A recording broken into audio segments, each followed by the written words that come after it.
Esiet sveicināti Sarks LV studijā. Iezīmējot gadu pēc dronu koalīcijas dibināšanas, šī gada 28. maijā Rīgā Aizsardzības ministrija sadarbībā ar Rīgas Tehnisko universitāti organizēs dronu samitu. Dronu samitā tiks apspriesti koalīcijas sasniegumi un gūtās mācības, kā arī diskutēts par nākotnes mērķiem, pievēršot uzmanību globālās drošības un modernās kara darbības izaicinājumiem. Samits pulcēs dronu koalīcijas valstu ministrus, vadošos ekspertus, industrijas pārstāvjus un zinātniekus, veidojot kopēju platformu diskusijām un nākotnes lēmumiem. Lai pārunātu aktuālās norises un nākotnes tendences dronu kara darbībā, kā arī dronu industrijas attīstībā, šodien pie mums viesojas Nacionālo bruņoto spēku, gaisa spēku, mācību centra komandieris majors Modris Kairišs. Sveiks! Sveiki! Sākumā varētu mazliet parunāt par to, kā tad vispār tā dronu kara darbības, dronu pielietojuma tendence ir mainījusies šo pēdējo 3 gadu laikā, kopš faktiski Krievijas pilnmēroga iebrukuma Ukrainā, kas neapšaubām ir bijis tāds milzīgs pavērsiena punkts visā dronu pielietojumā kara darbībā. Kādas tad varbūt ir tās galvenās dronu pielietojuma un arī tehnoloģiskās attīstības tie virzieni, kurus šis karš faktiski aizsāk? Un varbūt ir arī kaut kādi virzieni, kas pirms tam šķita perspektīvi, bet līdz ar šo kara gaitu ir, tā teikt, atmest pavisam. Jā, tad es sākšu ar nelielu ieskatu vēsturē. Tāpat kā Pirmajā pasaules karā ložmetējs radīja savu veidu apvērsumu un domāšanas maiņu kombinācijā ar dzeloņderātīm, tāpat arī droni mūsdienās ir radījuši apvērsumu kara darbībā. Un Ukrainas šī pieredze ir pilnībā mainījusi saprašanu, kas notiek šobrīd kaujas laukā. Tā galvenā lieta, kas izmirst no kaujas lauka, vismaz pašreizējā izskatā, kāds ir Ukrainā, tie ir kādreiz par droniem 10, 15, 20 gadus atpakaļ visi domāja milzīgas lidmašīnas, kurās vienkārši nav pilots, kuri lido virs Afganistānām, virs Irākām, kontrolē. Protams, šī klase ar droniem ir saglabājusies, bet viņu nozīme ir samazinājusies, jo, protams, konflikts no konflikta var atšķirties, un šobrīd ir tā, ka nevienai no pusēm nav šī gaisa pārsvara, un tad šie lielie droni principā nevar palidot.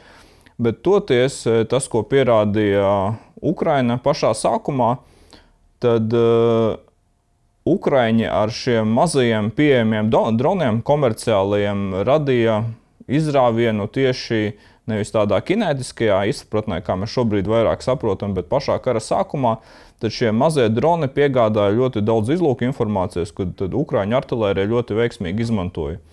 Jo kādreiz, lai iegūtu šo izlūku informāciju, vajadzēja karavīrām līst caur krūmiem, mežiem, purviem, pielavīties un meklēt pretinieku, tad tagad pietiek pacelt dronu gaisā, aizlidot un apskatīties. Un tādā veidā šī kara sākumā šis informatīvais izlūkošanas pārākums arī zināmā veidā izglāba Ukrainas šos pirmo kara gadu.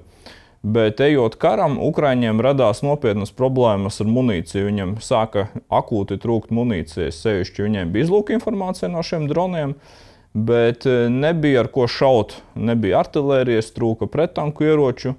Un tad viņi atcerējās arī, sāka arvien plašāk pielietot un atcerējās to, ko viņi bija darījuši arī dažus gadus atpakaļ Donbasā, kad dronus izmantoja gan kā nomešanai, munīcijas dažādu granātu, gan ļoti plaši sāk izmantot kā dronus pašnāvniekus, lai tieši aizstātu artilēriju un prettanku ieročus. Sākotnēji šis tehnoloģijas bija diezgan primitīvas, pilnībā ņemtas no sporta FPV droniem. Un sākotnēji pat nebija tam nekādas pretdarbības, un tad ar tām pietika, jo Krievi praktiski nelietoja taktiskās elektroniskās kardarbības sistēmas, kas var aizskavēt. Un tad sāka šie zaudējumi augt Krievu pusē, Krievi sāka pielietot šos džemingus, jeb elektroniskās kara darbības sistēmas, slāpētājus, Un tad, attiecīgi, Ukraiņu puse sāka uzlabot raidītāju šos radiolinkus. Un visā dronu būtībā viens no šiem stūrakmeņiem veiksmīgai dronu pielietošanai ir tieši radiolinks, kas savieno drona pilotu attiecīgi ar pašu dronu un kurš tad kontrolē. Un to tad šī ir tā vājā vieta, ko ir ietekmēt, un jau kvalitatīvāk šis radiolinks, par ko šobrīd iet galvenās sacensība tehnoloģijā, jo efektīvāk šis drons viņš tālāk var aizlidot, ir noturīgāks pret elektronisko karadarbību. Un šobrīd tur ik pa laikam bija arī, visur mēs redzam, parādās tieši šī optiskās šķiedras. Tas ir sava veida aizstājējs radiolinkam, jo parasti mēs saprotam, ka droni ir savienoti ar radio palīdzību, radioviļņu palīdzību, un radioviļņus var ietekmēt. Protams, ir ļoti dārgas un augstas tehnoloģijas šī radio, kur maina dažādas viļņu formas, tur ir ļoti šauras antenas, kas ir tieši tēmētas punkts pret punktu, un dažādas citas tehnoloģijas, kas palīdz izvairīties, bet tas ir ļoti dārgi. Un tādēļ viens no tādiem atkal Ukraiņi un arī Krievu puse meklēja tad aizvietotājus, un tad nonāca, ka šī optiskā šķiedra. Viņa kaujas laukā ir izmantojama, viņa nav izmantojama šobrīd treniņiem, jo katrām lidojumā ir jāmaina šī spola, un tur treniņos tāpat izmanto, bet šobrīd aptuveni kaut kādi 20–30% no droniem, teiksim, lido šo optisko šķiedru un diezgan ar lielos attālumos, šobrīd pa 20, tur rekordisti 30 un vairāk kilometru lido. Un mēs arī Latvijā testējam, tas ir efektīvi, un pret to nav nekāda elektromagnētiskās iedarbības iespējas, jo viss notiek tā kā pa kabeli. Tā tendence arī pateicoties šai optikai, kas arvien straujāk attīstās, un tas trends abās pusēs iet, kad ir meklē pretdarbību. Un viens no šobrīd visperspektīvākajiem virzieniem, kurā iet, tā ir droni, kuri pārtver gaisā citus dronus. Nevien lielus, teiksim, šahī tipa, kas ir lieli lidojuši, bet arī sāk medīt mazos dronus, viens otru gaisā pārķerot. Tad parasti man patīk salīdzināt atkal, teiksim, ar Pirmo pasaules karu, kad no sākuma lidmašīnas pacēlās debesīs, viņas sāka veikt izlūkošanu. Pēc tam piloti sāka ņemt līdzi granātas, tāpat kā droni sāka mest no lidmašīnām granātas virsū. Un tad parādījās attiecīgi tur bumbvedēja klase, kas tanī specializējās, un tāpat kā mūsdienās tur droniem. Un tad parādījās arī iznīcinātāji lidmašīnas, kuras sāka pa vienu pa otru šaut. Sākotnēji, teiksim, piloti šāva viens pa otru ar pistoli, tur šauteni, pēc tam parādījās atsevišķa klase kā iznīcinātāji. Un šī attīstība iet pa spirāli, tāpat arī šiem visiem mazajiem droniem mums ir skaidri iezīmējas klases izlūkošana, bumbu mešana, bumbvedēju tipa droni, un arī parādās tad arī iznīcinātāji, kas viņus cenšas gaisā pārķert. Tas, kas ir vēl, tas trends, kas tūlīt jauns vilnis nāks, sevišķi šobrīd ņemot vērā, kad abām pusēm ir ievērojami zaudējumi.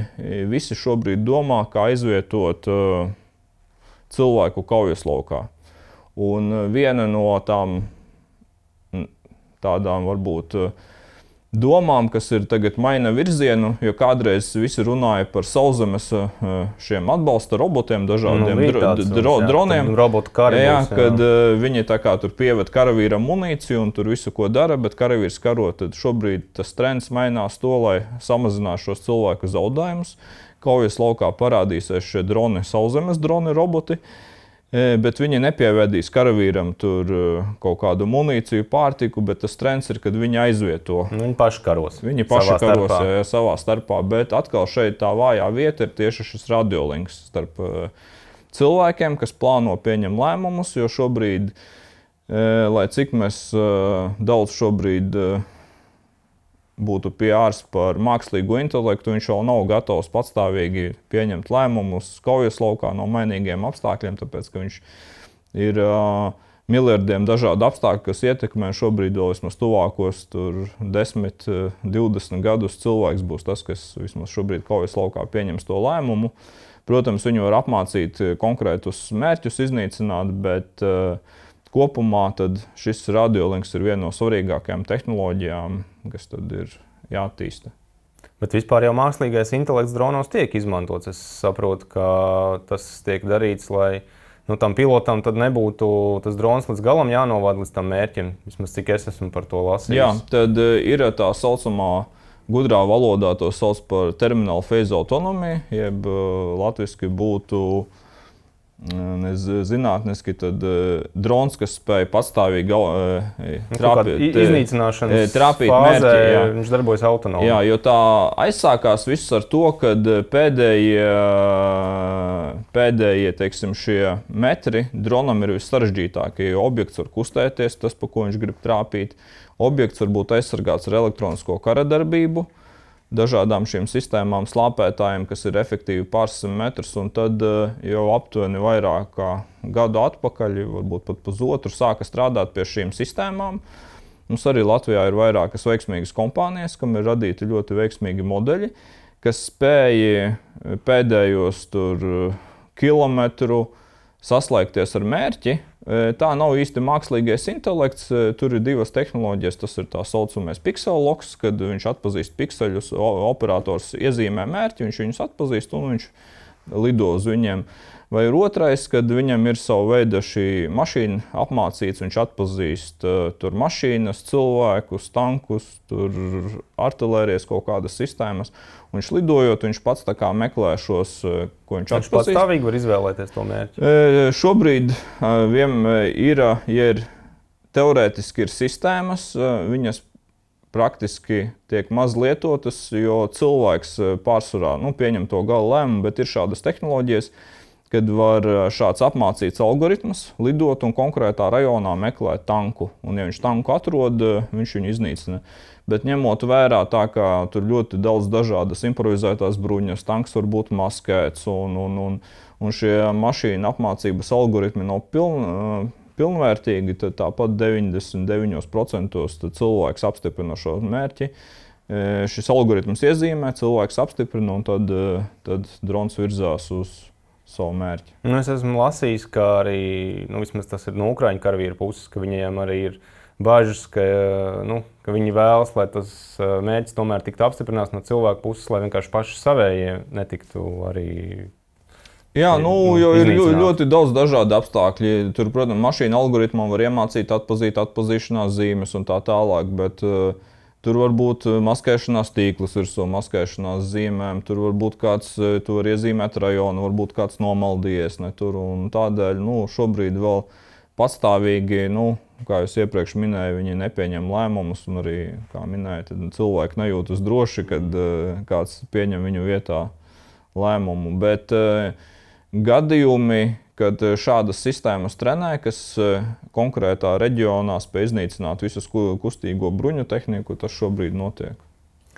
Tu jau pieminēji optiskās šķiedras dronus, kas ir tagad ļoti aktuāli, un cik es esmu arī sekojis līdz tam, kas notiek frontē, tieši Ukrainā, ka tur abas puses ļoti daudz tos izmanto, attīsta. Un kādas ir tās ēnas puses, tās vājās puses, kā pret to var cīnīties?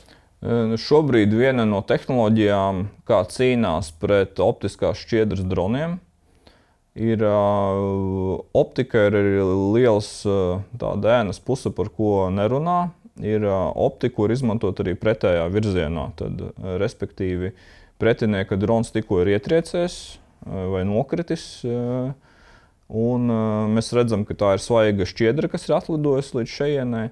Tad ir šobrīd radītas, viņas ir diezgan primitīvas, vienkāršas ierīces ar jaudīgiem gaismas avotiem, ko pieslēdz pie šī optiskā kabeļa drona. Pie šī kabeļa, kas tikko atlidojas, viņu pieslēdz. Un tad attiecīgi iekšā staro gaismu. Tur dažādas speciāli ļoti jaudīgām diodēm, speciālos diapazonos ar speciāliem pulsiem.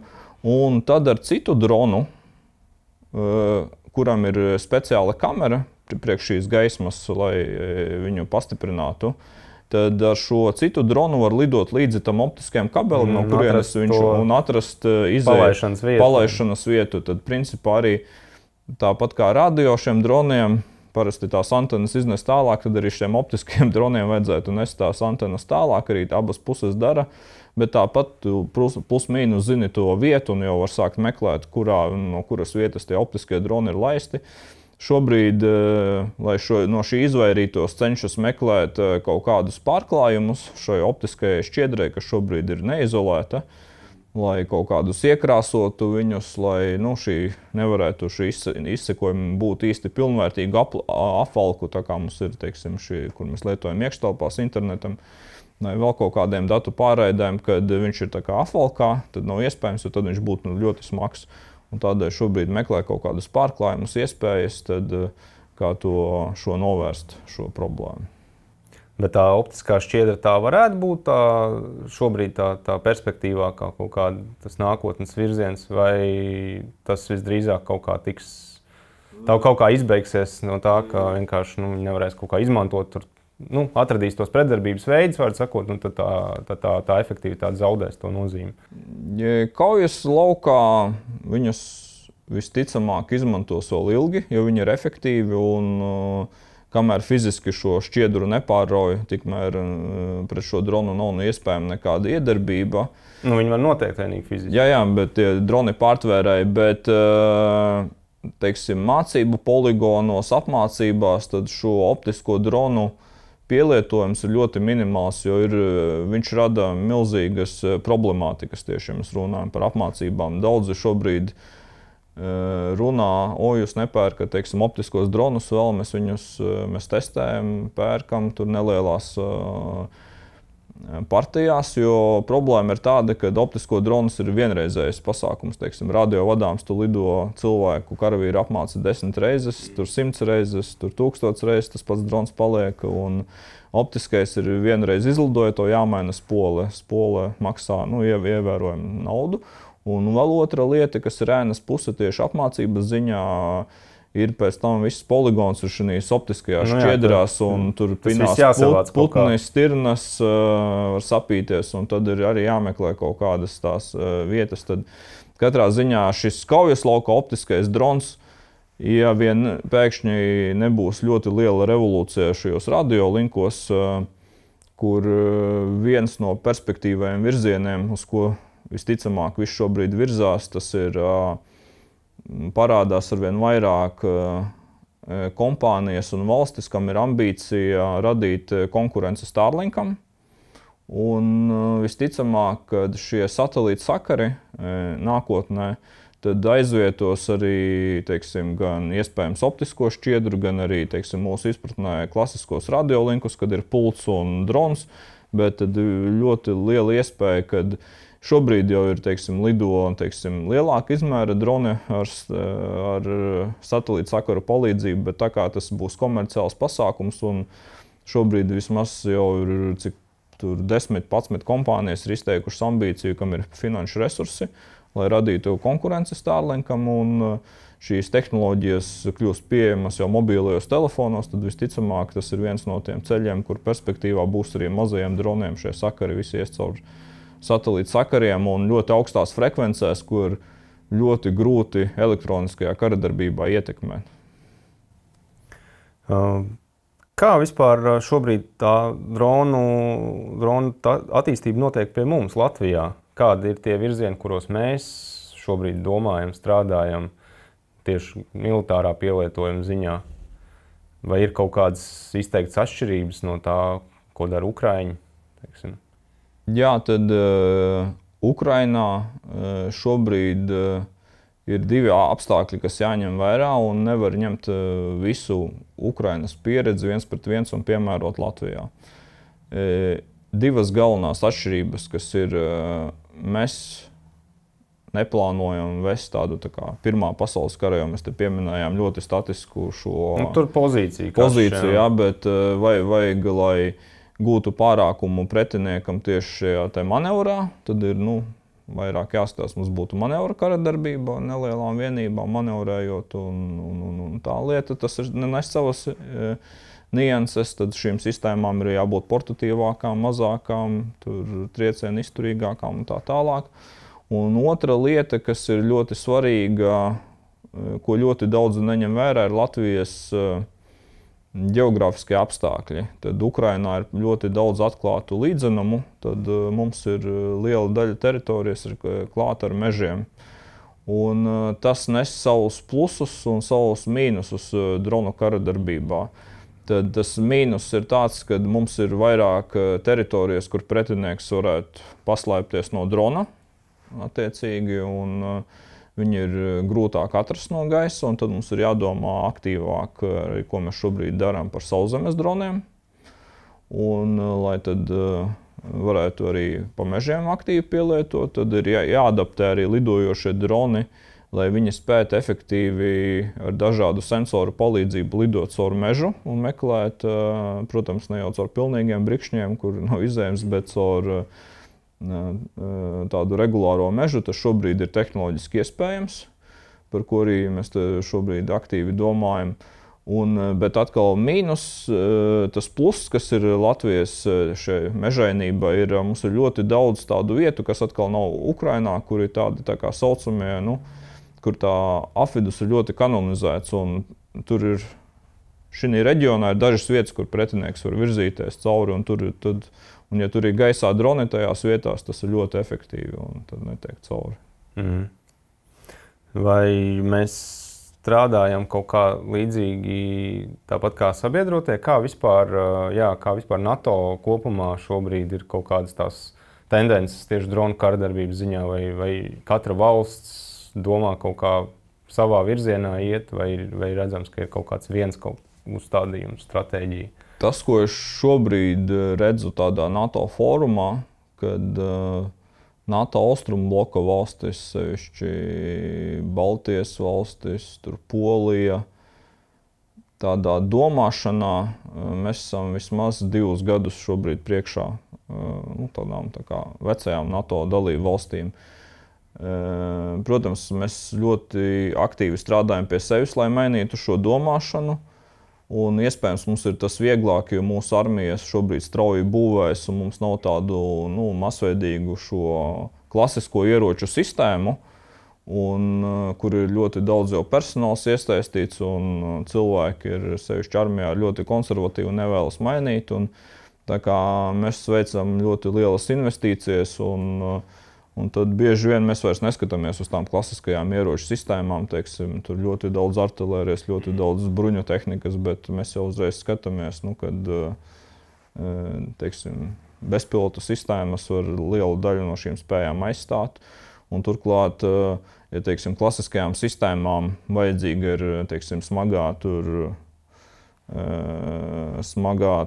teiksim, tāda rūpniecība, lai ražotu tankus, bruņu tehniku, tādu klasisku artilēriju, tad dronus, tad var ražot samērā nelielu uzņēmumi, gan gaisa, gan sauszemes, gan jūras. Un tas arī dod mums arī, savu attīstību un šo tehnoloģisko. Latvijā ir ļoti daudz kompānijas, kas rada pasaules līmeņa šos produktus. Vai ir kaut kādas inovācijas, kuru ziņā Latvija varbūt izceļas kaut kāda kopējā fona, vai vismaz kaut kas tāds, ko mēs varam teikt, ka tas ir mūsu, tur kaut kāds unikāls, vai vismaz virziens, kurā mēs strādājam? Mums ir ļoti attīstīta, kā es minēju, tā pati tieši šī gaisa sadaļa. Varbūt šobrīd ļoti aktīvi pievelkās jūra un zeme, bet tieši no gaisa sadaļas, ja mēs runājam, tad, manuprāt, tas, ar ko izceļas Latvijā radītie produkti dronu ziņā, viņi ir kvalitatīvāki, viņi ir vairāk nostrādāti, viņiem ir ļoti labs dizains. Teiksim, ja mēs salīdzinām ar šobrīd daudzām Ukraiņu sistēmām, mēs ļoti daudz testējam arī priekš dažādām drona koalīcijas vajadzībām. Tad, kā es iepriekšējais minēju, mums ir jārada šādi triecieni, mitrumizturīgi, militarizēti produkti. Un tad tādā ziņā Latvijas šobrīd industrija iet šī virzienā, kamēr, teiksim, Ukrainas un vēl citi šie produkti ir ļoti, viņi nav, teiksim, lietotājiem draudzīgi, viņi ir diezgan nenostrādāti, jo viņi cenšas pēc iespējas ātrāk ražot, un tad bieži vien šie produkti ir negatavi, un tad pašiem karavīriem viņus vienkārši grūtāk ir izmantot. Jā. Tur ļoti daudz ir civilo tehnoloģiju, kas nav mitruma aizsargātas, un tas rada ļoti lielas problēmas tieši dronu kara laukā. Un tāpat tad Latvijas pusē, par ko mēs varam, mums ir ļoti labi diezgan atstrādātas ir šīs tieši radiolinka šīs lietas. Mēs ļoti spiežam uz savu industriju tieši šī radiolinka virzienā. Es, protams, nevaru runāt plašāk, bet mums ir pāris tehnoloģijas, kas ir, es teiktu, top pasaules produkti. Kā mums sokas ar pašu pilotu apmācību?